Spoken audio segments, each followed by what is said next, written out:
dedicado al plan de movilidad urbana sostenible, que explicaremos un poco lo que es, y es nuestro guión, por decir algo. Al final son políticas de movilidad activa que se han desarrollado, que se desarrollan en la ciudad y que a veces son difíciles de entender a la ciudadanía. Yo creo que el resumen de la charla será que invitaros a leeros el documento, porque bueno, puede ser gracioso en algún momento en cuanto a las medidas que están propuestas. Yo creo que distan mucho de la realidad que podemos ver en Bilbao, pero bueno, es un objetivo que ha sido firmado por los partidos políticos y todas las entidades de Bilbao, ¿no?, que están envueltas en la movilidad, y creemos que el documento es bueno y válido, ¿no? El problema es que no se hace cumplir o fallan, ¿no? Los procesos de ejecución de muchas de las historias que se cuentan en el PEMUS, pues no son acordes a la realidad, o los procesos son lentos y no sabemos qué es lo que falla, o sí, pero bueno, es difícil, ¿no?, a veces de interpretar o de ver, ¿no? Y nos venden nuevos planes, nuevas noticias, y está todo escrito desde hace bastante tiempo además, y es un poco lo que venimos a rescatar, ¿no? El revisar un poco el plan de movilidad urbana sostenible y ver esos puntos que creemos que son más interesantes. Un comentario adicional: nuestro dominio del euskera es corto, por lo menos el mío, y así que lo vamos a hacer toda la intervención en castellano. Y luego decir que hemos hecho una breve introducción al PEMUS, cómo nace el PEMUS y bajo qué condiciones, y lo que hemos intentado además es traerlo a los movimientos desde el punto de vista legislativo que se están produciendo. No se nos escapa la Ley de Movilidad Sostenible, que nace en noviembre del 2023, es decir, o en estos momentos está en proceso de información pública el Plan de Calidad del Aire de Euskadi 2030, en una fase que acaba el día 19 y que vuelve a ser importante dentro de las herramientas. Las herramientas están ahí. Otra cosa es la voluntad política de abordar un problema grave que se está haciendo a pequeños retallos. Es decir, hay un problema derivado del uso de combustibles fósiles, y con distintos focos: el foco industrial, el foco de servicios y el foco del tráfico. Todos ellos están identificados y diagnosticados desde hace más de 20 años.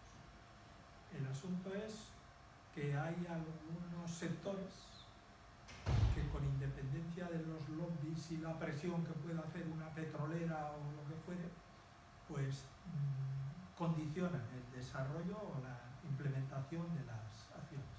Por eso hemos puesto que el PEMUS es una herramienta útil tanto si eres proactivo como si eres reactivo en la implementación de políticas de movilidad activa y sostenible. A veces se utiliza para escudarse, o a veces incluso para justificar, como iremos viendo a lo largo de la charla. Lo que nos interesa es, yo me defino como observador urbano, entonces lo que nos interesa es generar cierta consciencia de la problemática, que los modos que debían ser priorizados, porque está escrito en los documentos, sin embargo en la práctica no lo son. ¿De acuerdo? Sí, bueno, al final lo que comenta Pedro es eso, ¿no? El plan de movilidad urbana afecta a todo el mundo, seamos creyentes o no, o estemos enterados o no, ¿no? Al final los políticos y los que se dedican a legislar lo tienen en cuenta, o lo deberían tener en cuenta, y es un recopilatorio de normas y de planes anteriores que se unificaron en 2015 y bueno, se aprobó y se dio a la luz en 2018, ¿no? Y tiene el objetivo de 2030, que también es un objetivo que ha condicionado otros planes, ¿no?, que tenían un marco temporal intermedio y que, o porque se han derogado o porque se han modificado, pues para que se unifiquen un poco con el plan de movilidad urbana sostenible. Y bueno, ¿qué es? Que no lo hemos dicho, está también explicado en el propio PEMUS y en la propia web del ayuntamiento, que también os invitamos invitamos a que le echéis un ojo, que está interesante. Pero en definitiva es una serie de medidas impuestas tanto por el Estado como por Europa para alinearse y avanzar en políticas de movilidad urbana sostenible, ¿no? Valga la redundancia. Y al final, todas estas medidas o proyectos son siempre con un carácter o un marco de visión, ¿no? Es un objetivo el que se quiere conseguir a través de una serie de medidas, ¿no? Y en el propio plan te ponen, ¿no? Las posibles problemáticas que pueda haber, estrategias y objetivos, ¿no? Entonces está bastante argumentado, por decir algo, porque te pone ejemplos, está especificado, ¿no? Para dentro de cada municipio. En el caso de Bilbao, pues te va poniendo, como es una recopilación de planes, pues te va poniendo en función de, pues, de calidad del aire, de transporte, de accidentalidad, de seguridad vial, mejor dicho. Entonces te va poniendo un poco las problemáticas que pueda haber en cuanto a la movilidad y te va dando soluciones, ¿no? Y lo bueno es eso, que en principio las soluciones no son locales, sino son globales, son soluciones y modelos que están importados de Europa. Y bueno, en teoría también es importante remarcar que es una herramienta construida de forma colaborativa y participativa, y dentro del propio PEMUS también otra cosa que flojea un poco es que hay planes, como el plan estratégico de la bicicleta, que está pendiente también de aprobación, que en teoría tiene que ser un proceso participativo. Y bueno, pues el proceso participativo llega hasta donde llega y se hace cumplir pues también de aquella forma, ¿no? Pero en teoría... Luego os contaremos alguna anécdota del plan estratégico. Sí, porque está... Sí, porque seguimos, sí. Esto es... El origen, como decíamos, es de 2015, es cuando se empieza a redactar. Se aprueba en 2018, pero tiene como carácter retroactivo, que cuando lo lees es un poco paradigmático, ¿no? Dices, joder, está hablando aquí de 2016 y está aprobado en 2018, y es porque pues ha tenido, supongo que 3 años de elaboración. En él unifican el plan de movilidad anterior, que en parte venía del Plan General de Ordenación Urbana, ¿no? En su momento no había un plan específico que fuese más allá de lo que es la distribución de las calles. Desde hace ya bastantes años sí que se empezó a gestionar la movilidad y otros planes, ¿no? Como en el caso del estratégico del autobús. Había un plan especial de la bicicleta también, que bueno, estuvo coexistiendo con el plan de movilidad urbana sostenible hasta que se derogó el año pasado cuando preguntamos por el estratégico de la bicicleta, que es un poco el que ha llevado a cabo, o el que ha sacado a la luz los fallos que tiene el propio sistema de planes, ¿no? Que se van solapando los planes unos con otros, y hay muchos que no se llegan ni a cumplir, ni a ejecutar, ni tienen un seguimiento o una entidad que pueda velar por el seguimiento de los planes, y que hace que sea un poco complicado todo. Y bueno, como decíamos, el plan de movilidad urbana sostenible también aúna el de movilidad segura y el anterior plan de movilidad sostenible, que era de 2011. Y bueno, ¿por qué es necesario? Creo que ya lo hemos dicho de forma un poco sesgada, ¿no? Y porque afecta a todos y afecta a la calidad de vida de los ciudadanos, ¿no? Al final, los objetivos principales son calidad del aire, seguridad vial y mejorar la movilidad de la ciudadanía. Marca unos marcos de prioridad, ¿no? En la famosa pirámide de movilidad de la ciudad, de peatón, ciclista, transporte público y coches, que es una pirámide como muy conocida, pero que viene de aquí, o sea, que está aprobada en el PEMUS y que en teoría es referente de las políticas que se hagan a futuro y del modelo de ciudad que se quiere conseguir. Y como os digo, el criterio principal es la sostenibilidad, ¿no? El hacer que una ciudad crezca y que seamos capaces, ¿no?, de poder movernos dentro de la ciudad de una forma ordenada. Los retos y objetivos que persigue, toda esta información es propia del propio plan de movilidad urbana sostenible, o sea, no estamos interpretando nada, esto es oficial, lo que estrictamente dice el propio plan. Y pues es lo que comenta aquí, ¿no? Avanzar hacia una accesibilidad universal, porque hay que tener en cuenta pues, todos los tipos de movilidad que pueda haber en la ciudad, que sea accesible, etcétera, tema de servicios, etcétera.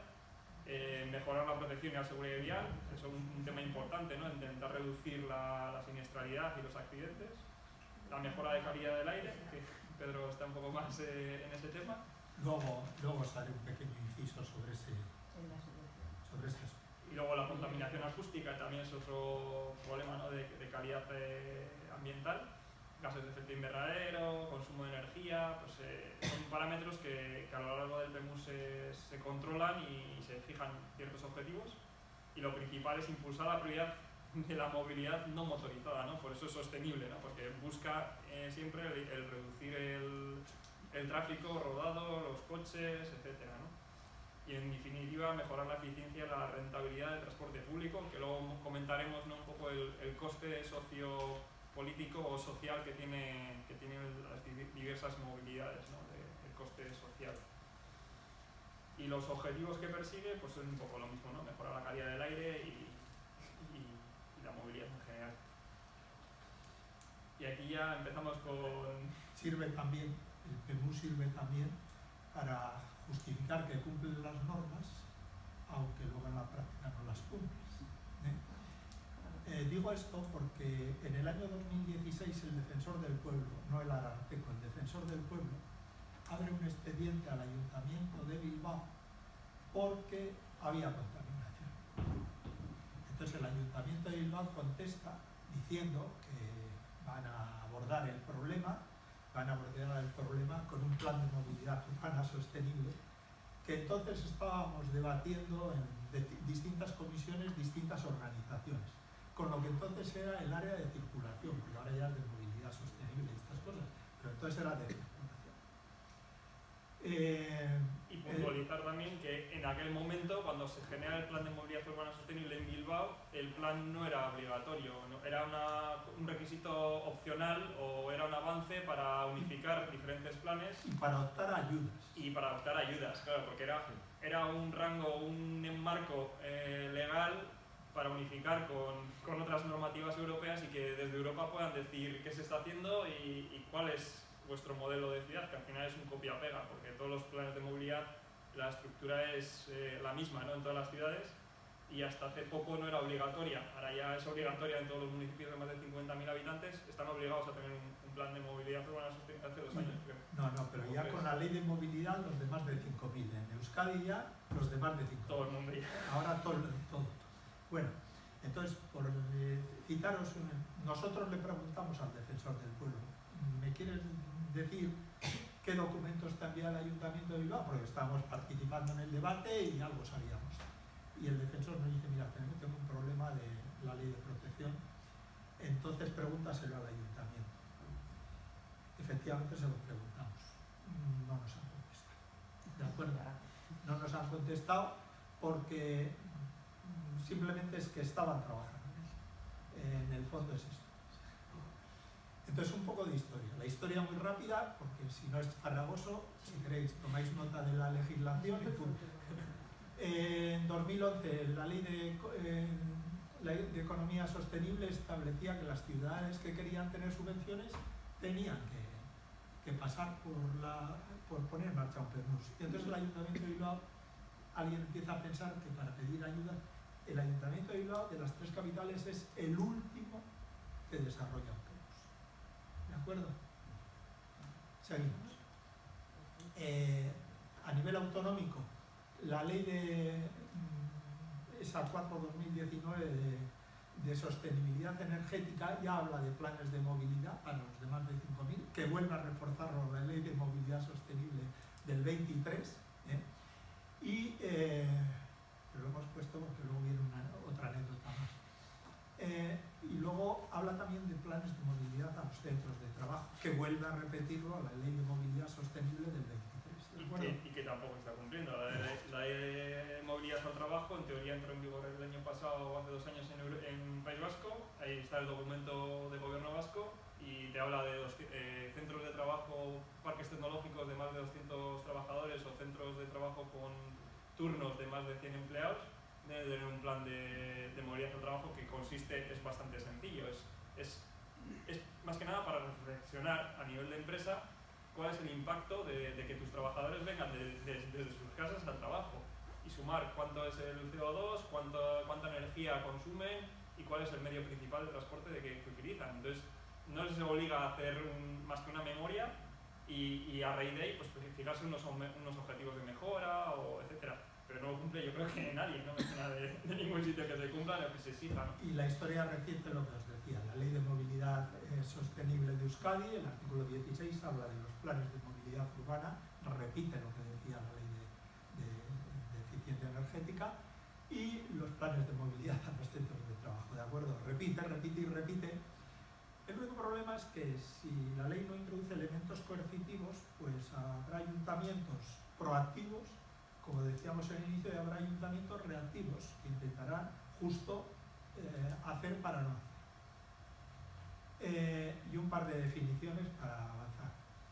Movilidad activa, como esto hablábamos de movilidad activa, las hemos traído, las hemos recogido de la última ley, que ha sido muy criticada en los ambientes de la investigación del País Vasco, ha sido muy criticada porque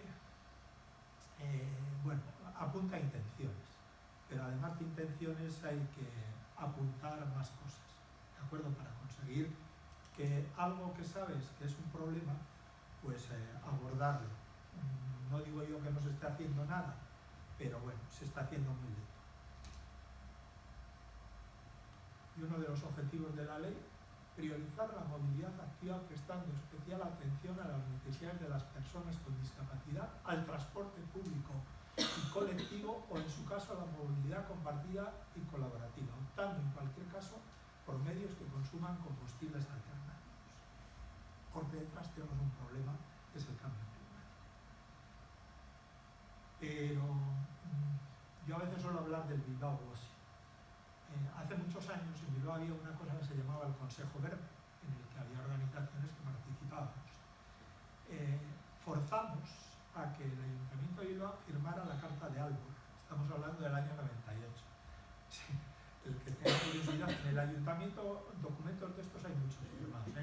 Yo a Antonio le conocía a raíz de lo de las ciudades que caminan, porque fue otro documento que también firmaron. Aquí, si leéis, se habla de la movilidad urbana sostenible. El Ayuntamiento de Bilbao se comprometía a cumplir esto. Le daremos prioridad a los medios de transporte respetuosos del medio ambiente, en particular los desplazamientos a pie y bicicleta mediante transportes públicos. En Bilbao es la ciudad, yo creo que no del mundo mundial, pero casi donde menos carriles reservados para el transporte público existen. El transporte público está condicionado. Las paradas les invade el transporte privado, la descarga y nadie aborda eso, ¿no? Bueno, pero para que sepáis que hay documentos firmados desde el siglo XX. Bueno, Bilbao también es ciudad por la bicicleta y sí, ha firmado muchos. Y la realidad es otra, ¿no? La movilidad laboral, vamos al propio PEMUS, que es un documento antiguo, esta tabla es de 2017 creo que es, y te habla de... Es un detalle, pero ya es un detalle que marca un sesgo, ¿no? Bueno, antes nos hemos explicado un poco la diferencia entre activa y sostenible. Activa es los tipos de desplazamiento que no son a motor, y sostenible es el carácter de la movilidad que valora, ¿no?, el impacto socioeconómico, que luego hablaremos sobre él, ¿no?, y busca el que menor impacto socioeconómico tenga, ¿no? En este caso sería andar, bicicleta, que tienen incluso beneficios. En este aduo que estamos practicando, la Ley de Movilidad Sostenible introduce dos conceptos importantes que no se venían manejando, aunque el gobierno vasco tenía información. El de los costes sociales, que implica los modos de transporte, que hay que calcular el coste, y la internacionalización del coste. ¿De acuerdo? Es decir, si tu modo tiene costes sociales muy elevados, y hay estudios por ahí, se habla, de hecho en el plan de calidad habla de los 1.000 euros de impacto a cada ciudadano vasco, pero hay muchos más costes, hay costes de salud, etcétera, etcétera. De accidentabilidad, al final, si sabes que por X número de desplazamientos de vehículo hay un accidente, ese accidente hay baremos y salen las tablas, y pues, es triste valorar por números o por cifras, pero es como se hacen los estudios, y luego el problema es interpretar y qué ciudades o qué estados hacen esos estudios, ¿no? Luego pondremos un par de ejemplos, porque hay ciudades y hay países que sí que han hecho mejor esos estudios. Las cifras tienen un rango de 200% de discrepancia, pero son cifras que hablan de eso, ¿no? de valores positivos cuando es movilidad activa y valores negativos cuando es, pues, transporte público o coche, ¿no? En este caso, que es mucho más perjudicial y que no se tiene en cuenta, ¿no? Al final, cuando la gente anda en coche, piensa que paga impuestos y paga gasolina, pero además, por cada kilómetro que hace un ciudadano en coche, el resto del ciudadano está pagando por su desplazamiento, que a veces no se valora, como el espacio público que utilizan aparcados, etcétera, ¿no? Es un coste social que atañe a todos, no solamente a los que utilizan ese medio de transporte privado, ¿no?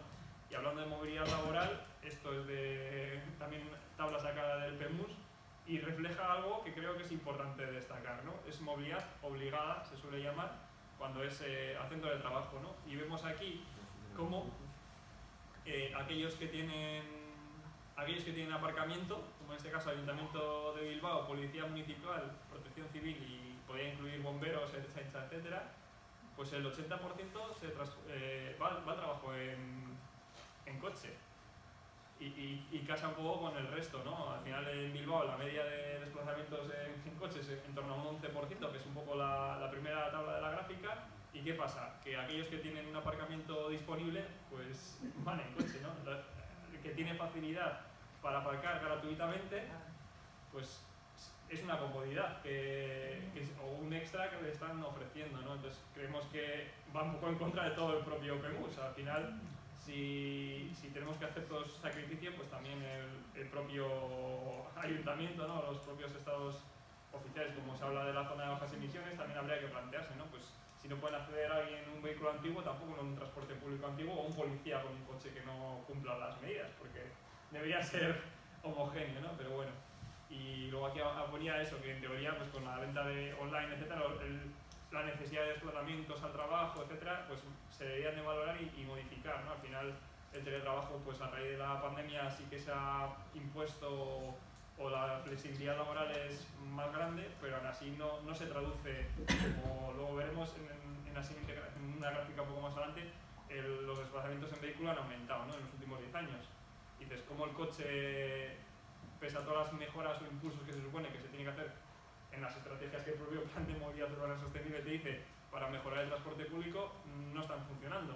Llevamos 7 años con el Plan de Movilidad Urbana Sostenible, de los cuales te dice las estrategias para seguir, para mejorar el plan de transporte público, y las propuestas son claras y buenas. O sea, al final las lees y dices impulsar y favorecer una tarifa única. ¿Dónde está la tarifa única? Pues seguimos esperándola, ¿no? Siempre se supone que están en ello, pero sí está la VARIC, pero no unifica diferentes medios de transporte. ¿Establecer puntos de intercambio? Pues sí, lo pueden llamar intermodal Termibus, pero sigue siendo Termibus, ¿no? Al final no unifica con cercanías, pero bueno, de aquella manera y como estaba antes, que no hay una mejora clara, una apuesta por integrar el transporte público y hacer un intercambiador como tal. Y bueno, coordinar las horas de los horarios de servicios, las líneas, también está en proyecto, lleva no sé cuántos años, 3-4 años, el cambiar las líneas de autobuses para hacerlas más eficientes. Y seguimos con estudios, fases de proyecto, etcétera, ¿no? Y lo mismo, pues si hubiese un transporte público decente, por ejemplo, pues el Euskotren también es un hándicap, ¿no? El último tren sale a las 9:10, pues quien venga aquí a esta charla, pues igual no puede volver en tren, etcétera, ¿no? Los horarios son de 1 hora a partir de cuando son un poco más largos, pues hay un déficit de transporte público que la consecuencia es esta, ¿no? Al final, estas estadísticas están sacadas del estudio de movilidad de la CAP y del plan territorial. Un dato que me sorprendió cuando hice la gráfica es que el número total de desplazamientos es exactamente el mismo. Habrá que analizar cómo han sacado la cuenta, porque es raro que en 11 años el número de desplazamientos sea estrictamente el mismo, pero yo no lo he falseado, ese dato es el que es en la gráfica. Yo solamente he sacado el porcentaje porque en una gráfica aparecía diferente. En uno te hablaba de porcentajes y en otro del número total. Y he hecho la cuenta de la vieja al revés, o sea, de porcentaje he sacado el total, pero vamos, que el número total era el mismo y eso es como está, pero bueno. Lo que queremos decir con la gráfica esta es que sí que se ha empezado a medir los desplazamientos en bicicleta, que antes se medían menos, pero el incremento sigue siendo muy pequeño, ¿no? Hemos pasado de 0,5 a 0,6. Creemos que ahora actualmente en Bilbao sí que la movilidad ciclista será un 0,9 o un 1,2. Estos datos son de 2022, vamos a creer que están bien. Pero lo importante es que el transporte público, pese a todas las políticas que se han hecho por intentar incentivar y mejorar, pues ha disminuido en 3,8%, que es casi exactamente lo mismo que ha aumentado el número de coches, que parece de extrañar, ¿no? Con supuestamente todas las medidas para desincentivar el uso del coche, ¿no? que se están haciendo o que el PEMUS promulga. En cuanto a la mejora de la movilidad ciclista, que es un poco lo que más me afecta, porque bueno, soy un miembro de Bici y ciclista urbano, habla de mejorar la conectividad ciclista y claro, esto contrasta un poco con políticas previas, ¿no? Del propio Alfonso Gil, que decía que no iba a hacer un metro más de carril bici hace 15 años, hace 12 años, y la realidad es otra, ¿no? Sí que se están haciendo carriles bici, pero la conectividad, que es un poco la clave de que el sistema funcione, no se está llevando a cabo, ¿no? Y priorizar la incorporación de la bicicleta privada es algo también que está puesto en el PEMUS como uno de los 2 objetivos y contraviene un poco lo que las políticas se toman, ¿no? Toda la inversión pública va a la bicicleta pública, que entendemos que está bien electrificarla, se aumenta el uso, etcétera, pero empezamos la casa por el tejado. Al final, cuando lo que intentas es mejorar la seguridad vial, etcétera, pues como hizo Gil en su momento, que dijo, calles 30, también se echó ahí un farol porque era obligatorio ya en España unos meses más tarde hacer la velocidad 30, pero no se hace cumplir. Y te habla de que, según Gil, ¿no? La integración de la bicicleta en la calle es algo que se puede desarrollar, pero hace falta que haya un mínimo de ciclistas para que eso funcione, ¿no? Y eso está estudiado en otros países y se habla pues, en torno a un 4 o un 6% de movilidad ciclista para que eso funcione, ¿no? Porque si no, no hay un volumen, una masa crítica suficiente para que los coches asimilen que hay ciclistas circulando, ¿no? A la vez que ellos. Entonces, mientras no lleguemos a ese 4 o 5%, es necesario seguir invirtiendo en infraestructura ciclista. Y ha habido ahí un nexo de unos años, de 10 años igual, donde se paró de la ejecución de carriles bici y se han ido haciendo, pero de una forma muy aislada y sin un criterio muy claro, ¿no? Que luego también pondremos ejemplos, que tenemos aquí aventuras para contar. Y para aburrir, ¿no? Con la rotonda del ayuntamiento, que me afecta un poco a lo personal porque fui denunciado por criticarla y que bueno, siguen a vueltas, ¿no? con la rotonda. Lo que decía Carlos del Sí. 30, que cuesta mucho que el ayuntamiento te dé información sobre si se cumple o no se cumple, etc. Si alguno tiene curiosidad, que sepáis que hay un estudio realizado por la Fundación AXA en 2022 y que en Bilbao, en las vías de más de un carril por sentido, no se cumple en ninguna. ¿De acuerdo? En ninguna. Esto es lo que dice el informe, así de claro.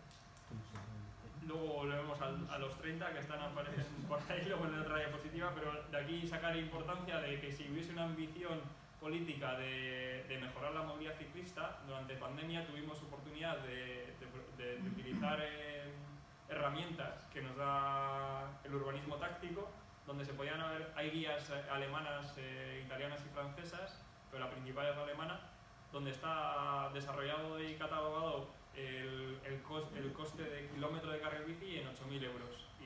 Y a partir de ahí tienes un montón de alternativas en función de tu vía y lo que quieras conseguir, pero el resumen es que si hubiese querido o si se quiere, el hacer infraestructura es muy sencillo y muy barato. Claro, igual no es de obra ni queda muy estético, pero teníamos una oportunidad muy buena para haber probado diferentes soluciones con un coste mínimo. Son 8.000 euros por kilómetro, se pueden haber hecho muchos kilómetros que si ves luego que funcionan los haces fijos y si ves que no funcionan pues los quitas. Pero hubiese costado muy poco y era una oportunidad muy buena y sigue siéndolo, ¿no? Si se quiere hacer una inversión, pues en vez de Lehendakari Aguirre se me ocurre, se gastan 8 millones de euros en hacer una acera de 12 metros, tal, y es que el carril bici ya veo que empieza a no casar, porque es unidireccional hasta la Plaza San Pedro, luego bidireccional, hay un tramo de transición, la acera muy ancha, pero no veo el carril bici. Entonces igual acaban pintando un biciacera o hacen alguna chapuza de turno como nos suele tener acostumbrado el ayuntamiento y lo que quiero decir es eso, ¿no? Que para llegar a esa solución final buena o limpia y que al final no lo sea, pues que se pueden hacer intervenciones puntuales baratas y que pueden ser buenas. Sí. Supongo que en lo de observadores urbanos, si alguno pasea por Bilbao, una calle donde se acaba de remodelar el carril es Doctor Areilza. Bueno, pues en Doctor Areilza ha aparecido un fenómeno nuevo que no teníamos hasta ahora suficientemente investigado, que son pasos de peatones en las aceras. ¿De acuerdo?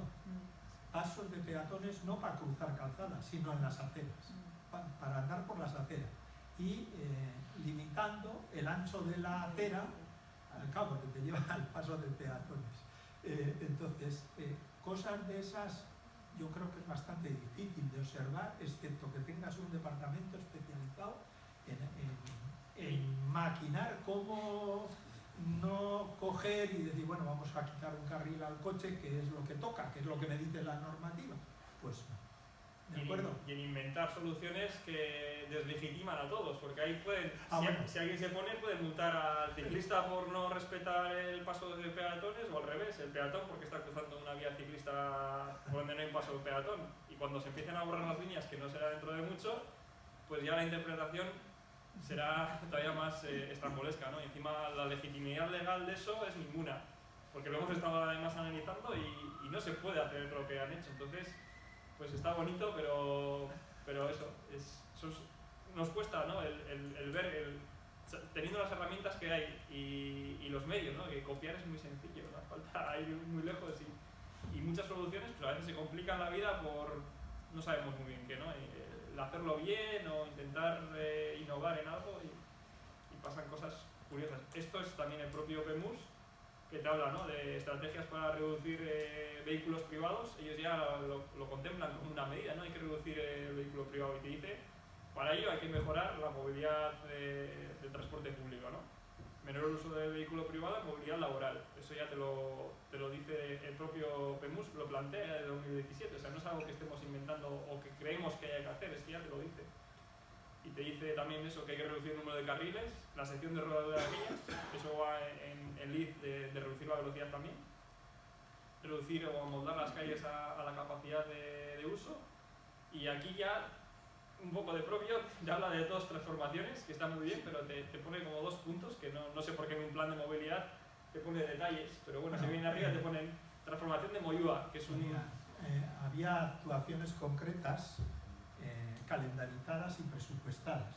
Supongo que recordáis que una de ellas, en la etapa previa a las elecciones, se lanzó a los medios, la de la Gran Vía, y salió el alcalde diciendo que eso había que repensar.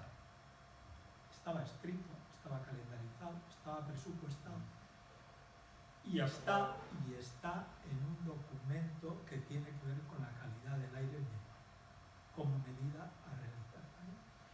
Pero bueno. Pero entre la ejecución y la exposición del alcalde hubo una semana de transición donde por causas del mal tiempo no se podía pintar la calle y fue mala suerte que una semana donde hacía sol.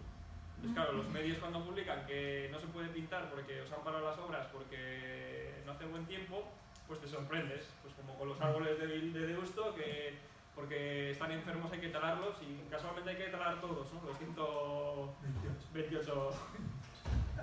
Pues bueno, sin más. Y te habla en el propio plan de la transformación de Moyúa, que eso está recogido en un plan de mejora de calidad del aire de 2016-2019, del cual pues estamos a 2023 y tampoco se ha ejecutado, y lo que comentaba Pedro de la Plaza Circular y Alameda Mazarredo, que se intentó hacer en 2023 y no se pudo hacer, y la revisión del plan especial del Casco Viejo, que se ha hecho un apaño con una ordenanza, pero que tampoco incide propiamente, ¿no? en el problema que hay, sino que lo ha reorganizado, o bueno, ha hecho un amago de intento de hacer algo que tampoco va en línea del propio PEMUS. Los ejemplos que hablábamos de reducir el número de calles, como decía Pedro, de carriles de circulación, contrasta un poco también con lo que decía Pedro, ¿no? El transporte público no tiene carriles propios y los pocos que hay se eliminan.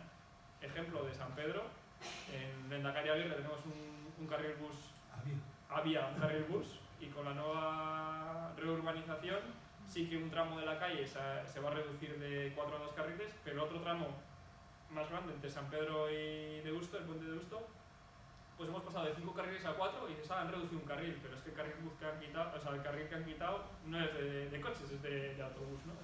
Era un carril reservado para autobús. Entonces nos duele porque dices, joder, han hecho una obra de 8 millones de euros, han quitado la mediana con intención de ganar espacio y ampliar la acera, han ampliado la acera pero el carril bici es unidireccional y una especie de arcén, la mitad es carril bici acera, que va sobre la propia acera, que es delito eso ya que hoy en día siguen construyendo carriles bici acera, y el espacio ha sido ganado por el transporte público. Pues un aplauso para el ayuntamiento porque ha hecho todo bien. Con lo cual aparecen nuevamente en Lehendakari Aguirre los pasos de peatones en las aceras. ¿De acuerdo?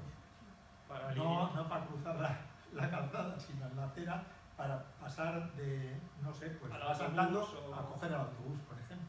Tienes que hacer un paso. Y claro, el que esté el carril bici en acera es la problemática que siempre tenemos, ¿no?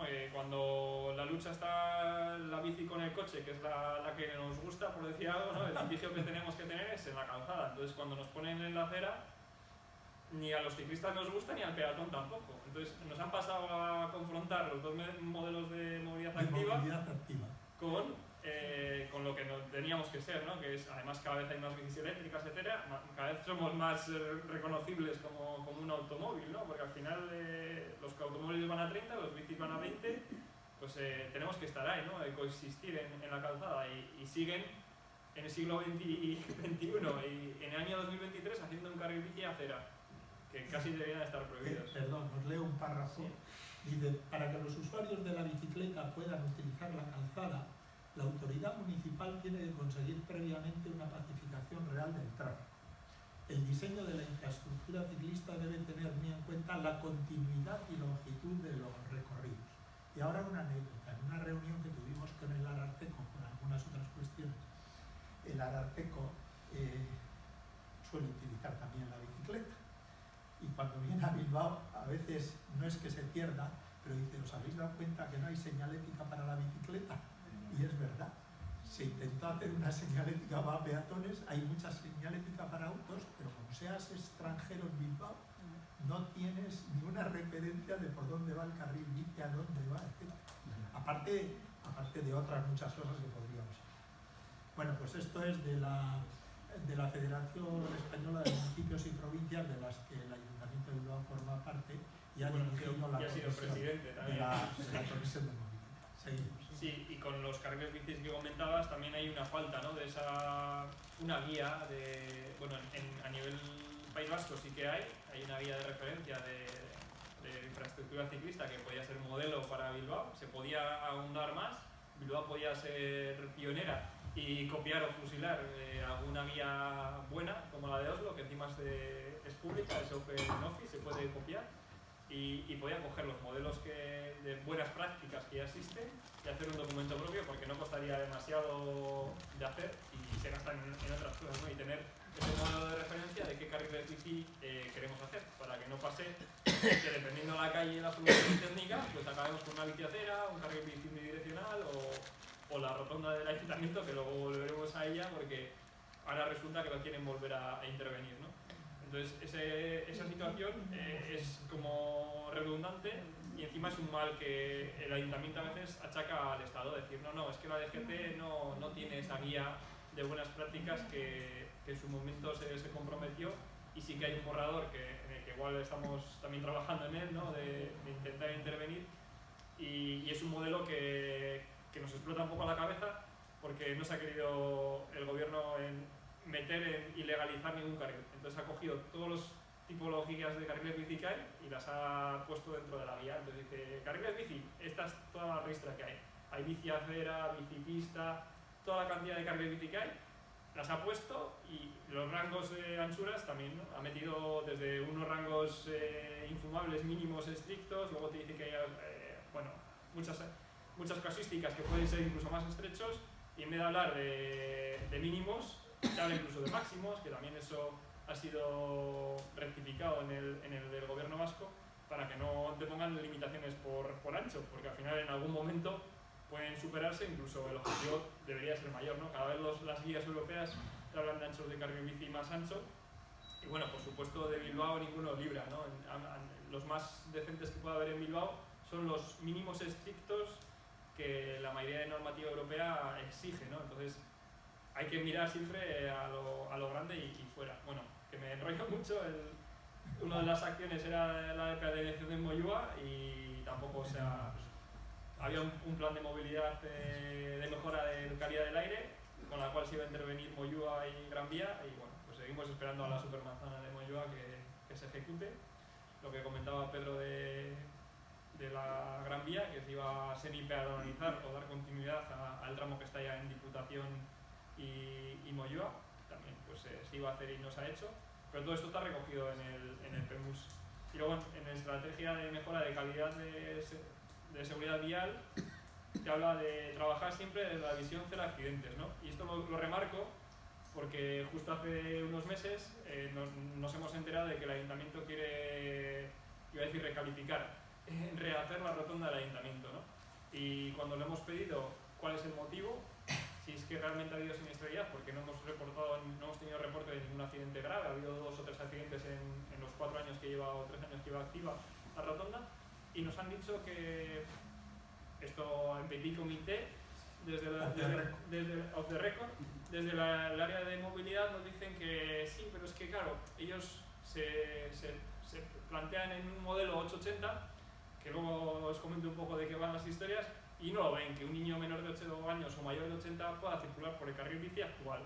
Y yo me quedo pensando, digo, vale, pero es que el PEMUS te está diciendo visión cero accidentes. Hay 3 modelos de seguridad vial que se pueden seguir. Uno es el de visión de cero accidentes, el otro es el 880, y luego hay un modelo que es de Dinamarca que habla de sostenibilidad sustentable, que es una traducción un poco ambigua de lo que quiere decir, pero lo que te quiere decir y lo más importante de este modelo sería que es común a todos, que la infraestructura debe ser segura de por sí.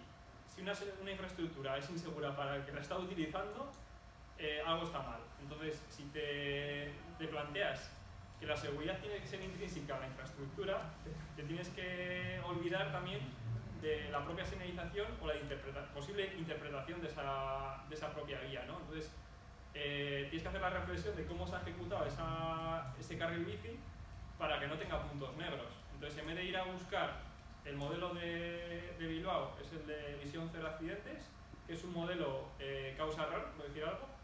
Entonces, lo que busca es, cada vez que haya un accidente, en Bilbao es como funciona y como en teoría se hace, si hay un accidente grave, se tiene que hacer un atestado y analizar cuál ha sido el motivo del accidente para evitar que vuelva a suceder. Entonces, cuando hay una causa, un accidente, lo que el modelo plantea es decir, que no se vuelva a repetir nunca más. Entonces, es un modelo que, bueno, puede funcionar bien, pero hay otros. Entonces, en Bilbao, en el PEMUS, te habla que está ese modelo, y ahora, pues en el nuevo planteamiento de la rotonda, se les ha ocurrido utilizar el de modelo 880, que quiere decir eso, lo que decía, ¿no? Que sea una infraestructura accesible para niños a partir de 8 años y hasta 80 años, ¿no? Pero igualmente, el Ayuntamiento parece que se escuda en este nuevo modelo para decirte que esa infraestructura pierde prioridad. Y es que tampoco, porque los 3 modelos te siguen legitimando la prioridad ciclista y el calmado del tráfico, y un axioma de todas que puede ser que compartir cuando sea posible y segregar cuando sea necesario, ¿no? Al final hay que entender que el ciclista tiene que ir en calzada, salvo cuando la seguridad te postule en otro modelo, ¿no? En el de segregar. Entonces, claro, se les ha olvidado para el Ayuntamiento que esta frase es común y también abarca el modelo 880, ¿no? El segregar no es la solución per se, hay que analizar qué modelo qué volumen de circulación hay en esa vía, comparar las velocidades y los pesos de los vehículos para decir si son compatibles o no. Y eso tampoco hace falta ser un experto ni saber mucho, escoger una guía de otro país o una guía general, hay 3 o 4 importantes, y hay tablas donde te dicen, ¿no? En función del número de vehículos por día, en función de los pesos, se cuadra y te dicen, vale, pues si hay el objetivo de ciclistas es 1000 o 2000 o los que sean al día y hay X de vehículos, pues te dicen si hay que segregar o no, ¿no? Entonces ese sería un modelo, bueno, en definitiva, que me enrollo, la idea es que hay diferentes modelos y, de nuevo, el PEMUS se supone que es la referencia y no lo es, ¿no?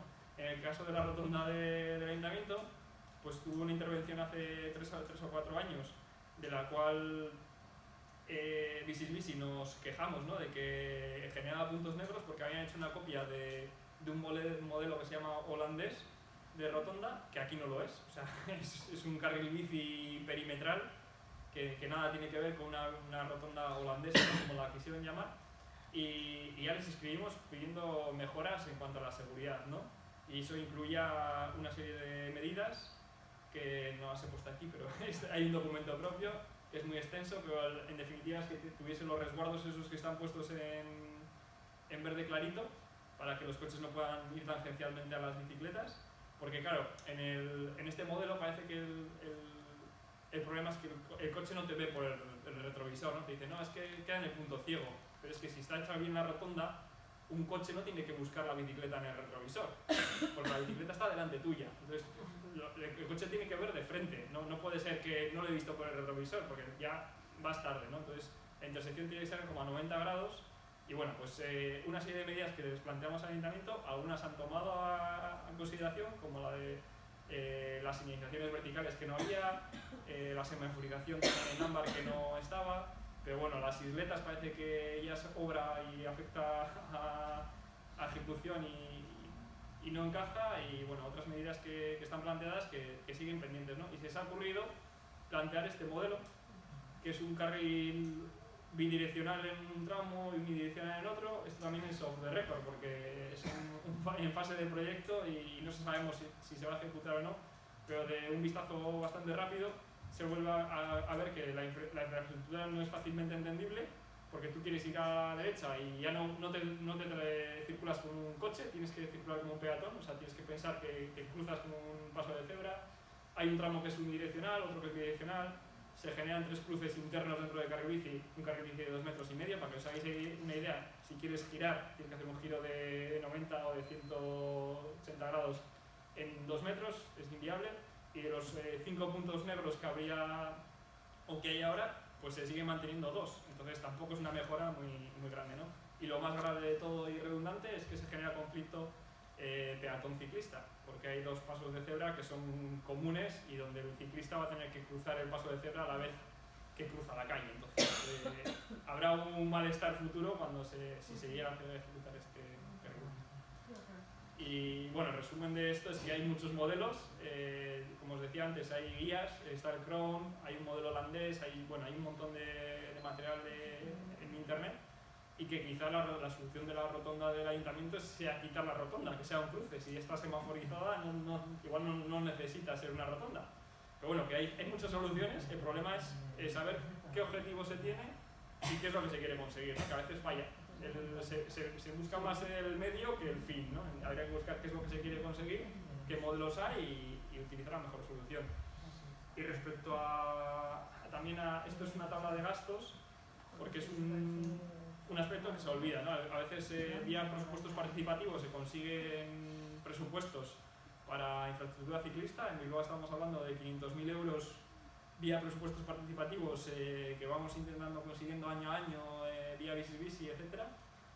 Para que os hagáis una idea, esto es una tabla que recoge los euros per cápita por año de inversión en infraestructura en diferentes países europeos, y vamos desde los 72 euros por habitante en Suecia, en Irlanda, a los casi 0 de Irlanda, que están cerca pero no son igual, y Suecia.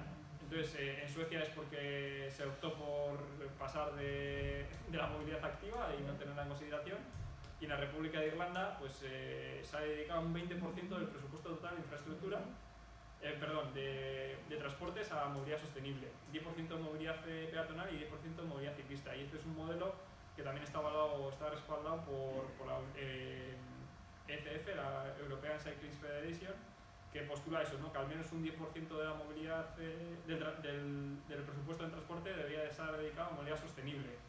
La European Cycling Federation iría a la mitad de lo que se está invirtiendo en Irlanda, que sería un pase brutal, ¿no? Porque en España estamos hablando de que se invierten menos de 3 euros por habitante.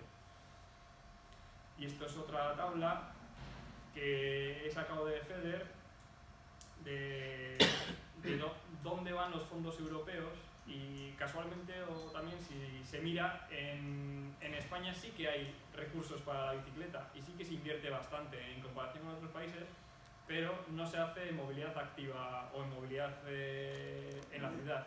Los fondos van para infraestructura en vías verdes, para turismo, y muchas veces no se ejecutan, ¿no? Entonces ahí se pierde dinero por el camino, pero en general lo que se quiere decir con esta tabla es que dinero sí que hay, lo que pasa es que está como mal invertido, es la interpretación que se puede hacer de los dineros o los fondos europeos. Que por cierto, si el plan de movilidad urbana sostenible se forzó en su momento para recibir ayudas europeas con el tema de electrificación de autobuses, etcétera, ahora también pasa otra coyuntura similar, que están los fondos Next Generation, que han entrado en vigor hace unos años y que el año pasado creo, y también postulan un montón de dinero para infraestructura ciclista, y a los cuales el Ayuntamiento de Bilbao lleva 2 años sin acceder a ellos y ha sido motivo de queja, ¿no? ¿Por qué no estamos accediendo a fondos europeos? Y este año, pues con el motivo de la rotonda, sí que han accedido a esos fondos, porque ha habido queja de la oposición. Es decir, estamos desperdiciando un montón de dinero de infraestructura que podemos beneficiarnos todos. Y es que tiene una coyuntura, como la del PEMUS, que también tiene un perfil europeo. Los fondos Next Generation también te obligan a que esa infraestructura esté hecha con modelos europeos. Entonces, si tú accedes a ese dinero, te tienes que comprometer en periodo de informa a que esa infraestructura sea coherente a los que ellos están poniendo el dinero. Entonces les compromete. Entonces hasta ahora no se habían metido en ese jardín. La obra de Lehendakari Aguirre, por ejemplo, no han postulado a los fondos Next Generation, pese a que podían haber optado a ello. Por lo visto, en el caso de la rotonda del Ayuntamiento sí, porque ha sido un presupuesto participativo que se aprobó hace 3 años a través de Visis, que es la subida de Begoña, y se tenía que haber ejecutado hace 2 años. Por problemas financieros querían unirlo con otra partida, se iba a hacer el año pasado, con el motivo del tour, que había que mantener el pavimento, no sé qué, se ha retrasado para este año.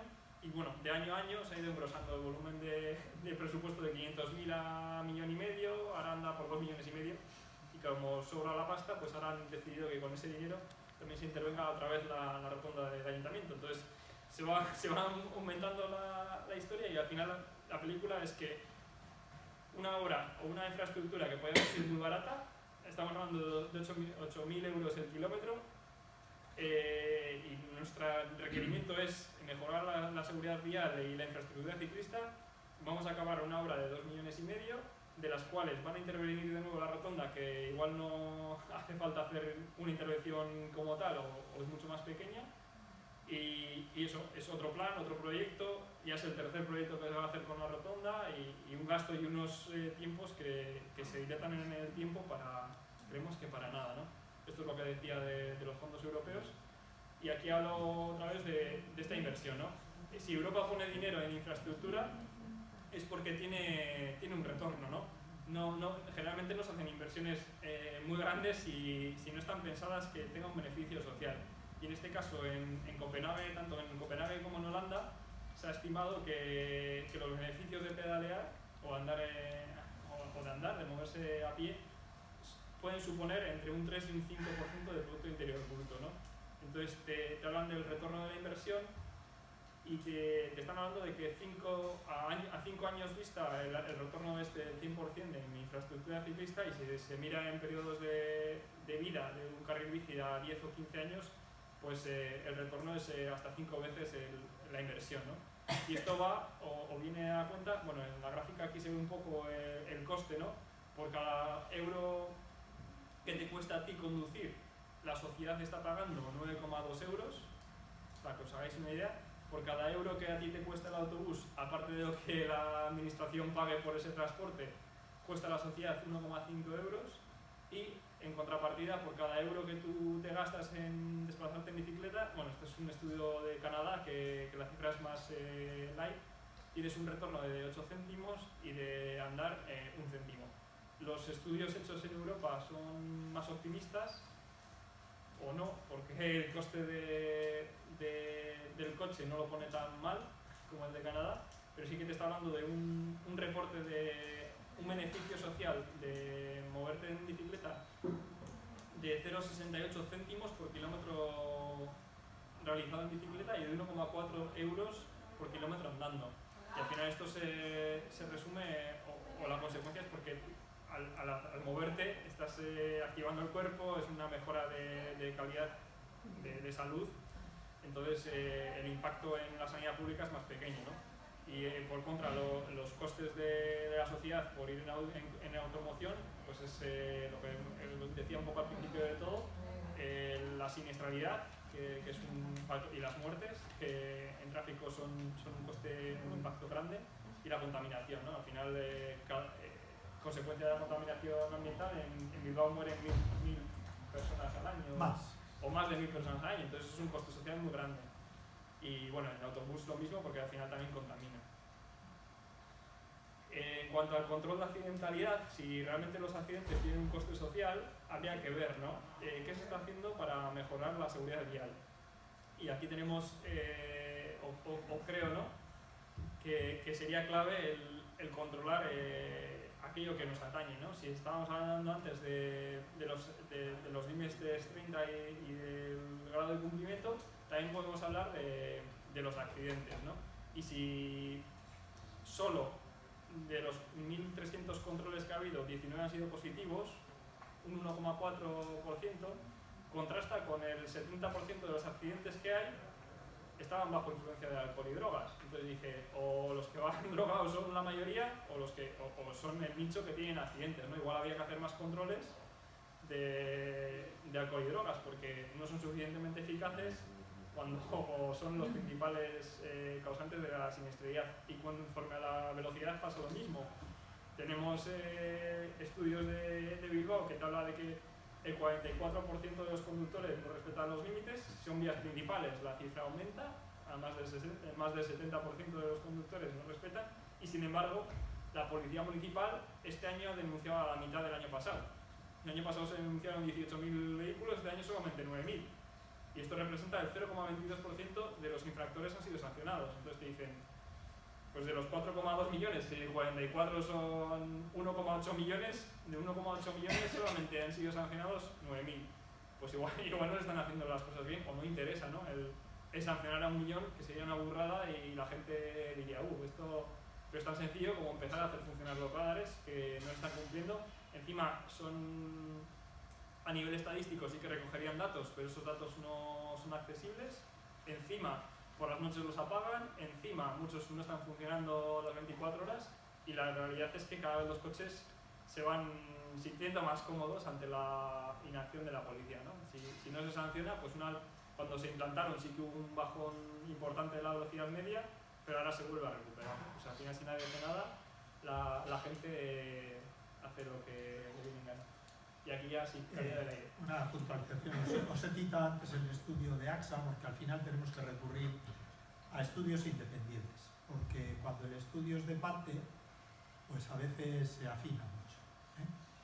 Bilbao, convertida en zona 30 por completo, ve como ningún conductor, 0%, respeta el límite de 30 km/h en algunas de sus grandes avenidas. Sin embargo, en Vizcaya y en Sevilla se respetan las calles estrechas con más de un 77% de cumplimiento. Ya sabes lo que tienes que hacer.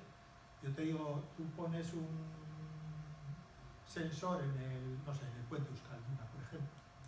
Si es evidente que el 100% prácticamente no respeta y están dentro de zona 30. Y ya, como curiosidad, en el Paseo Bilbao supongo que os habréis fijado que en las zonas de obra siguen poniendo las plaquitas para que vayas a 30. En una ciudad que es todo 30, pones plaquitas para que vayan a 30. Bueno, dicho esto, estrategia para la mejora de la calidad del aire. Uno de los grandes... la presentación ya se os habrá olvidado porque os hemos dado mucho turre. Hablaba también del ruido, ¿no? Del ruido y del aire. Bueno, son los aspectos de la contaminación atmosférica. En Bilbao se lleva mucho tiempo haciendo cositas de estas, pero mirad, este es uno de los últimos informes, también no de parte. Digo esto porque creo que tengo algún ejemplar, si alguno tiene curiosidad le puedo dar, es un resumen de la nota de prensa del Instituto de Salud Global de Barcelona.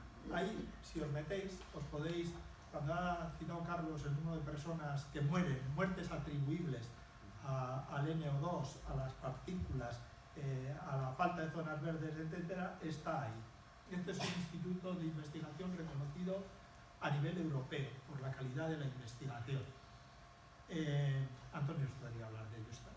Bueno, pues esto... Pero las cifras atribuidas aparecen en el propio PEMUS Sí, y te sí, lo sí. hablan, ¿eh? O Ah, sea, bueno, no es algo que se haya inventado tampoco. perdón. En el PEMUS aparecen las de las PMD. Eso es. Las otras las hemos dejado. Pero yo os digo dónde podéis consultar las de otros contaminantes. ¿Vale? Porque el ruido también tiene afectados, o sea, sí. aumenta la tensión Bueno, arterial. Pues mirad, esta es la nota de prensa que sacaron ellos de 24 de marzo del 22. Esta se la pasé al alcalde, me dijo que no podía ser posible, le dije, bueno, pues aquí lo tienes, discúteles a ellos, ¿no? Bien, en esta información, que tiene un estudio que está mucho más importante, esto es la nota de prensa, datos de algunas ciudades españolas. El 94,1% de la población de Bilbao, 94,1%, está expuesta a niveles de ruido del tráfico por encima de las recomendaciones de MAUS. Cuando se hablen de zonitas de bajas emisiones, claro, porque detrás del ruido hay coches y detrás de los coches hay contaminación también y mala calidad del aire. Y ahora comentamos. Mala calidad del aire, hay algún tema que tiene que ver evidentemente con los gases de efecto invernadero y hay otro que tiene que con contaminantes que no tienen efecto invernadero pero que afectan a la salud. ¿De acuerdo? Como el material particular, etc. Bueno, pues la semana pasada, casualmente, como hemos tenido una etapa de anticiclón, estos fenómenos se producen 2-3 veces al año en Bilbao, todas las estaciones de control de la calidad del aire, las oficiales, todas daban mala calidad del aire. Estaban en rojo. Básicamente por las partículas, por las PM2,5. Otro dato para vuestra curiosidad. Las PM2,5, el gobierno vasco había participado en estudios a nivel europeo desde los inicios del siglo, ¿de acuerdo? De gente del Departamento de Medio Ambiente y de Salud. El proyecto, si alguno tiene curiosidad y va a investigación científica, se llama AFES. Bueno, pues ahí ya se sabía que las PM2,5 generaban problemas. Y Bilbao, la gente que estaba investigando desde aquí decía que no había medidores. Sabían que daba problemas, pero no había medidores. En algún sitio sí lo sabía, se medían en el Parque Europa solamente. A base de darle mucho a la pelmada, desde el 2020, estamos hablando de 2020, o sea, antes de ayer, se han empezado a medir en las estaciones de tráfico de Bilbao, ¿de acuerdo? Pero desde 2020, cuando sabíamos, digo, porque si lo sé yo, lo sabían ellos que eran los que hicieron el estudio, 15 años antes, que aquello daba problemas y que la Organización Mundial de la Salud estaba hablando como uno de los referentes de contaminación atmosférica más perjudiciales para la salud. Como vamos voy a hacer un repaso rápido a esto, corto con algunos ejemplos, para que os queden y os cambie la visión y vayáis de peatones por hablar. Algunas observaciones. Pues esto es la pirámide en la que tenía que estar trabajando el Ayuntamiento de Bilbao, porque para eso consiguió el acuerdo de todos los partidos, no solo del equipo de gobierno. Algunos ejemplos. En Bilbao se practica el modelo de aparcamiento en batería y hicieron una especie de prueba piloto en Rodríguez Arias, que aquí veis los efectos, ¿no? Esa acera no tiene las dimensiones que marcan la normativa de accesibilidad del País Vasco. Y cuando hay los coches siempre tienen mucho cuidado en dejar paso a los coches. Les preocupa menos los peatones y los ciclistas, ¿de acuerdo? Se preocupan menos.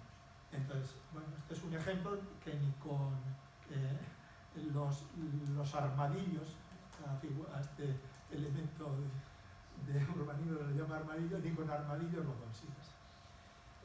Se habla mucho, no sé si habéis visto que aparecía caminos escolares. Bueno, nosotros hicimos un cálculo. Decía que había salido la noticia de caminos escolares, esto es de septiembre del 22, de antes de ayer, había 750 chavales y iban. ¿Cuántos chavales hay en Bilbao? En colegios. Bueno, pues tú divides y a nosotros nos sale que solamente nos van a tardar 100 años en conseguir solo, ¿vale? Por eso os decía lo del retardismo, ¿vale? No me meto con los ascensores. Bueno, esto es cómo funciona. Un cochero normal funciona así. Él no va a obstaculizar a los otros de la especie y a las otras especies, los otros modos de transporte no se piensa que existen, ¿no? Andar es un modo de transporte. Esta te la incorporaría también. Y también se bueno, carga y descarga en el carril bus, o sea, el carril bici también. Bueno, esto lo podéis ver en cualquier sitio. lo de las motos. Las motos también. Bueno, bueno, sí. Aparcamiento en la acera. En algún sitio. Bueno, a esto les llamo yo los guardianes del monumento. ¿De acuerdo? Porque la iglesia de San Antón es monumento. Y el ayuntamiento sabe que pasa esto porque lo hemos denunciado. Hemos conseguido quitar casi todos los días ya otro aparcamiento. Nosotros llamamos exposiciones individuales de carácter temporal o permanente. Las temporales son algunas que los moteros se toman por su cuenta, ¿no? Y había una en la plaza de Unamuno. Hay una oficina de la BBK, eso es una zona de prioridad peatonal, pues allí habitualmente se ponía. Y ya hemos conseguido que casi hayan desaparecido. Porque un día, ya cuando no hacía caso, hablando con unos municipales que estaban allí y que no las veían, nosotros sí, pero ellos no. Entonces le dije, oye, ¿desde cuándo se puede aparcar aquí? Dice, pues si no se puede. Y del día que nos pongamos a ello, la respuesta fue el día que nos pongamos a ello. Bueno, o consideran que sí se puede, porque la interpretación a veces de la policía es... Optimizar el sistema de semáforos. Hace poco la concejala encargada de esto dijo que iban a hacer esto. Esto es mentira. En Bilbao solo hay un semáforo de los 1000, solo hay uno en el que el tiempo de paso para los peatones es superior al de los coches. Y como les conoce que a alguno le molestaba, pues ahora ya ponen en ámbar, para que te presionen un poquito, ¿vale?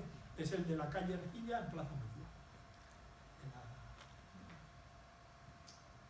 Esto pasa en Bermeo, quiero decir que no hay que ir muy lejos. En Bermeo ya han tapado los semáforos.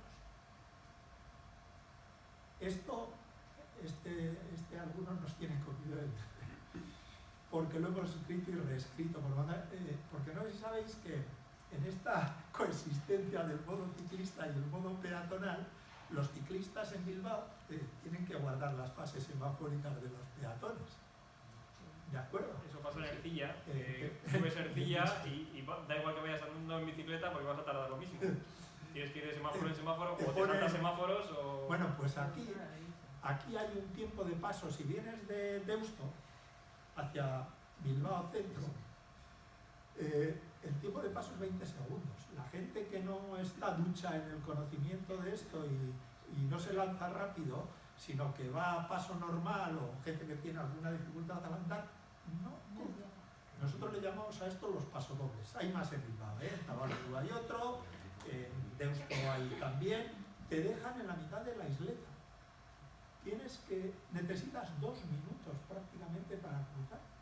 Como no estés muy avispado. Y aquí además pasa otro agravante, y es que hay una señal de peligro tranvía que está permanentemente encendida. Entonces eso me pasó que un día fui y había un grupo escolar y estaba la profesora diciendo, no paséis que está en ámbar del tranvía. Y dije, no, eso está en ámbar de por vida. Si estáis esperando a que se apague la luz, no vais a pasar nunca. Nosotros siempre hemos pensado que esto ayuda a crear amigos en la isleta y vale para la socialización. Pero dicho eso, nada. Bueno, algunos ejemplos rápidos, ¿no? Esto está escrito en el PEMUS, movilidad ciclista. Y de repente se produce un conflicto en Bilbao. Carlos también intervino en aquello, y es que había bicis de chavales que iban al Instituto de Enseñanza de San Ignacio al Club de Remo en Deusto, sí, y iban por el Paseo del Canal. Y resulta que en el Puente Gueri se les acababa el carril bici, o el Bidegorri en este caso, se acababa. Y entonces, ¿qué hacían? Pues tiraban, como es un paseo un poco ancho, tiraban. Y durante un tiempo se pudo hacer, hasta que algunos peatones de los que no terminan de ver la cuestión se quejaron. Y entonces el ayuntamiento ya puso un disco de... Pero no vale para nada, todo el día están... Bueno, bien. Entonces nosotros reclamamos, a raíz de eso y de que no sabían explicar y por qué no se había continuado ni se había establecido un Bidegorri en continuidad en un paseo nuevo, cuando es política firmada y está escrito, pues preguntamos por el plan de movilidad. Y ¿sabéis qué? Que no existe. En un plan estratégico, un documento estratégico y un plan estratégico que no existe. O sea, nadie lo conoce. Nos costó un tiempo, pero al final tuvieron que darnos la respuesta oficial. ¿De acuerdo? Nos dijeron que había un borrador. Claro, como era un borrador ya no te lo daban. Pero lo que pasa es que no existe. Y esto es un poco más grave porque depende del PGU desde el 89 creo que era, que aquel ya te citaba que había un plan especial de vías ciclistas y había 12 itinerarios, de los cuales uno era ese. Entonces, ese se debería haber respetado entonces. Y esto es como funcionan los actuales. Me imagino que lo habréis visto. Pero hemos decidido tirar de la hemeroteca también. El primer negacionista, pues, no fue el señor Aburto. Nosotros decimos que en la cúspide de la pirámide hay alguien. Y entonces, si no ejerce el liderazgo, pues eso es. Esto pasó en Bilbao. Y algunos lo tenemos clavado como una espinita. ¿Por qué? Porque vinimos con ideas europeas y le convencimos a Julia Madrazo de que esto en un país civilizado se solucionaba pintando. ¿De acuerdo?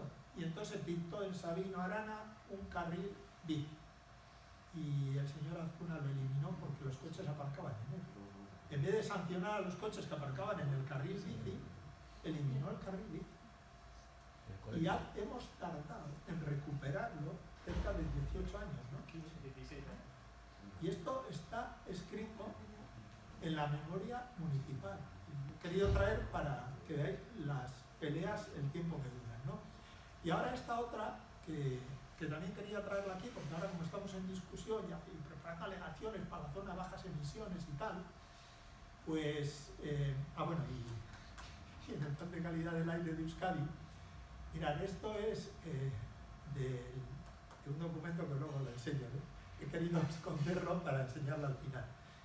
Se llamaban áreas de bajas emisiones, ¿de acuerdo? No zonas de bajas emisiones, sino áreas de bajas emisiones. Dice, limitar parcialmente o totalmente la circulación de vehículos a motor por ciertas zonas de los núcleos urbanos, en lo que sea, ¿no? En base al número no resultaba adecuado, pues venga, tenemos que intentar que no entre. Para ello había que hacer restringir el tráfico de vehículos, peatonalizar, habilitar aparcamientos en las entradas del núcleo urbano, lo que se llama aparcamientos disuasorios, etc. Y establecimiento, aumento de nuevas zonas bajo otra, es decir, pagar por aparcar, porque no hay ningún derecho a aparcar gratis, ¿de acuerdo? Dos barrios de nuestro distrito lo han entendido, que son San Ignacio y Arangoiti, y ahora ya los vecinos no tienen problemas, ¿de acuerdo? Ya no tienen problemas, porque hay gente que entiende que aparcar es gratis y que por lo tanto, pues, si no se quejan. En Erandio acaba de pasar hace un mes, Y desaparecen los coches, pones la base y desaparecen los coches. Nosotros decimos, a alguien le falla la comprensión lectora, porque el plan para transformar la Plaza del Sánchez en un gran parking, pues se va a iniciar ahora, ¿de acuerdo? Entonces, si tú haces un parking en el centro de la ciudad, actúa como elemento tractor de tráfico, punto. Eso está estudiado y reestudiado, no hace falta ser muy técnico. Entonces te falta la comprensión lectora porque no has leído este otro documento. Ni el propio BEMUS, que se habla de desincentivar el uso. Más cosas que decía aquel documento que luego os enseñó sobre medidas correctoras. Incentivar y desarrollar otros modos de transporte alternativos. Mejora del transporte público, promoción del uso de la bicicleta, promoción del uso compartido del coche. Esto está pasando hoy en Bilbao. ¿De acuerdo? ¿Por qué? Porque la policía municipal pasa olímpicamente y no hay una instrucción del concejal responsable para que esto no pase. En una entrada a Bilbao, es decir, que se ve, cualquiera que viene del Chorierri a Bilbao lo ve, toda esta gente aparca gratis porque es uno de los pocos espacios. Nos costó en el distrito de Deusto, y aquí hay gente que lo conoce bien, que se hiciera un aparcamiento disuasorio de zona verde en lo que era la antigua vía del tren para que no se utilice. ¿Por qué? Porque es más cómodo dejarlo en los arcenes, tan claro como, o invadir el barrio de Ugasco. Es más cómodo. O las aceras. O las aceras. Y esto porque hay que cambiar mucha cultura. Esto es el Instituto Central. El Instituto Central tiene debajo un parque. Y los profesores han habilitado una zona del patio del instituto. Hay más sitios en Bilbao, no solo el Instituto Central. Claro, si pasa esto y encima no te lo imputan en el impuesto de la renta como retribución extrasalarial, pues de cine. ¿De acuerdo? De cine.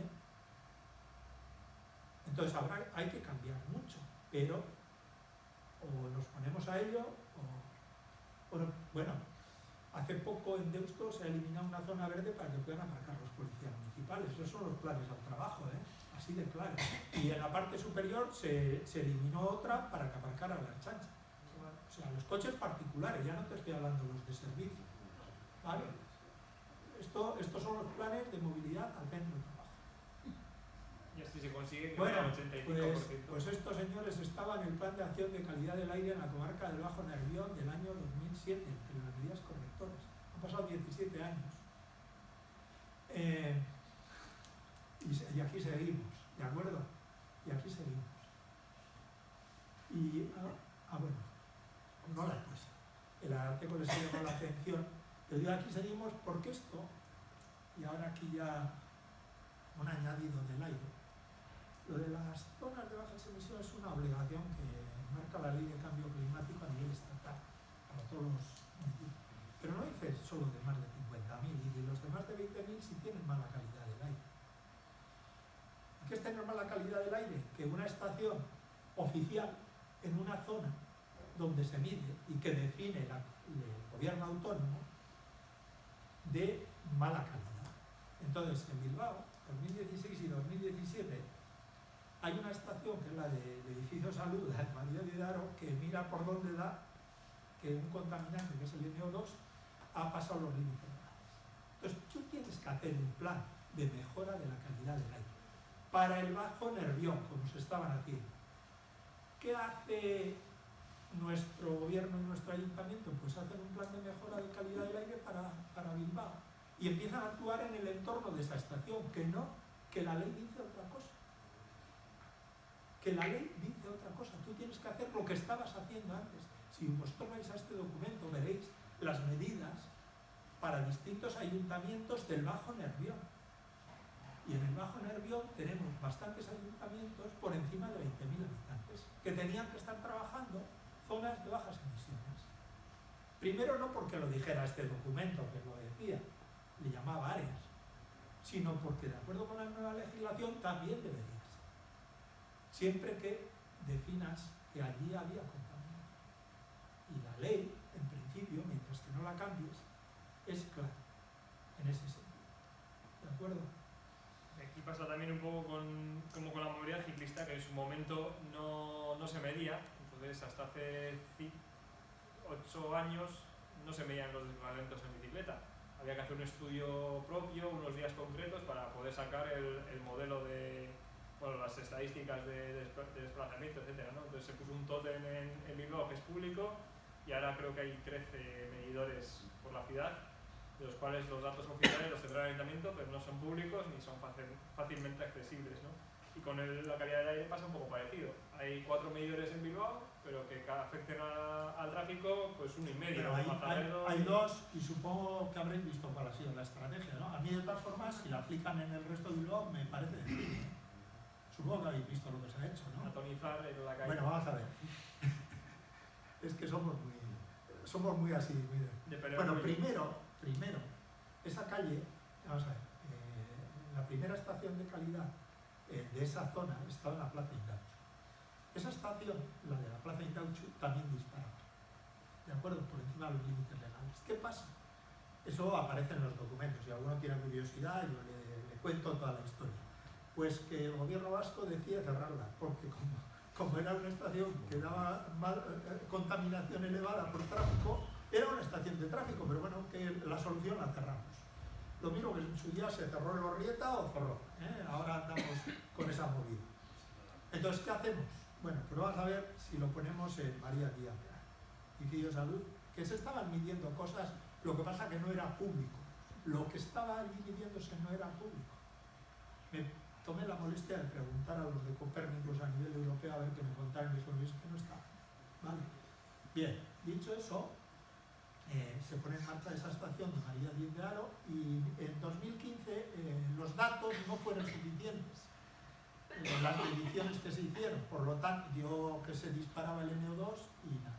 Pero en 2016 y 2017, en 2016 le llama la atención el defensor, el 17 también se pasan, y la ley te dice que antes de octubre del año siguiente tú tienes que empezar a trabajar para corregir ese problema y mandar información a Europa. ¿Creéis que se hizo eso? No, no se hizo. No se hizo. En 2017 no se mandó información a Europa. Lo que es más grave, no se mandó información al Ministerio tampoco. ¿De acuerdo? En 2017 tampoco se manda información. Y en 2018 se firma un acuerdo. Entonces el señor Arriola y el señor Aburto para hacer un plan de mejora de la calidad del aire en Bilbao, no en el Bajo Nervión, en Bilbao. ¿De acuerdo? Y en el entorno del medidor. Y entonces ese plan se hace Tecnalia. No existe. Os puedo decir que es un documento que está en la web del gobierno vasco. No se hace en las fechas que pone en ese documento. Nos hemos permitido hacer un peritaje electrónico del citado documento. O sea, y lo estoy diciendo aquí y punto. ¿Vale? Off the record, todo esto es off the record. Si alguno quiere más información, ya se la puedo contar en otro foro.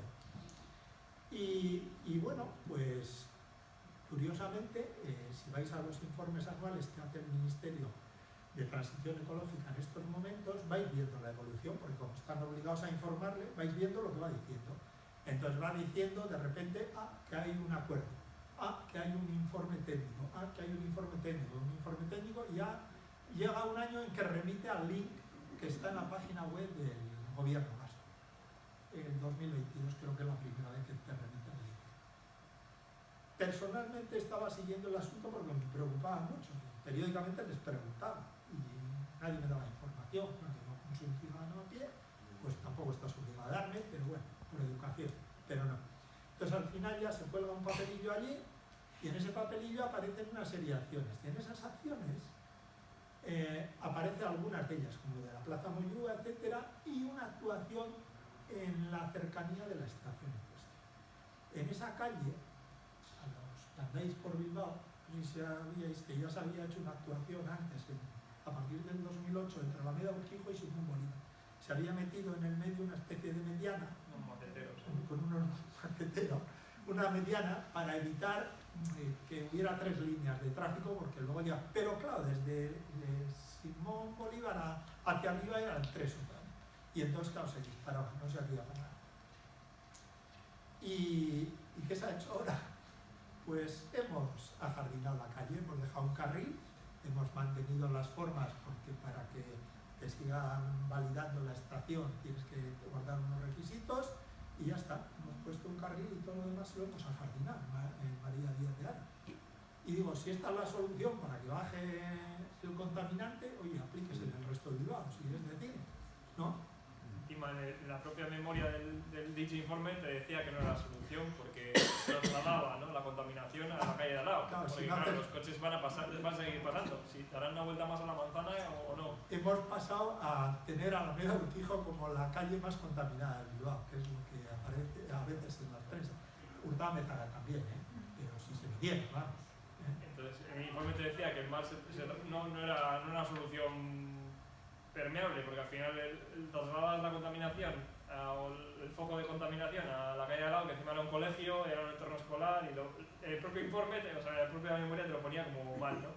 Y un poco a raíz de esto también andamos pendientes de los 41 medidores a raíz de las zonas de bajas emisiones, que se ha hecho un estudio y unas mediciones que no son públicas. En la propia zona de bajas emisiones no aparece. Yo creo que es hora de que dejemos que alguien quiera hacer alguna pregunta, que nos estamos comiendo el tiempo. Sí, ¿no? y bueno, la conclusión de toda la chapa que hemos metido es que creemos que falta ambición política, ¿no? Tanto al nivel de urbanismo, de poder realizar infraestructura barata, para recordarles que la prioridad peatonal y ciclista debe culminar, ¿no?, la pirámide de movilidad, y esto pasa con nueva infraestructura o cuando hay obras e intervenciones públicas que generalmente los peatones y los ciclistas son olvidados. Los coches en menos de 24 horas les han dado una solución buena y transitable, y en general un cumplimiento, ¿no? Pues hay infinidad de planes, muchos incluso que se solapan, de los cuales pues la ejecución y la transparencia es bastante poca, y es voluntad, ¿no?, de que esas estrategias normativas, ordenanzas, directrices pues se cumplan y sean cumplidas, ¿no?, se hagan cumplir, que tengan pues presupuestos, que tengan personal o mecanismos, ¿no? De que puedan tener una continuidad, un seguimiento, y creemos que la ambición es lo que puede hacer cambiar, que todo esto que está escrito por activa y por pasiva durante los últimos 20 años por lo menos de la ciudad, pues lleguen a término. Y a vuestra disposición, ¿no?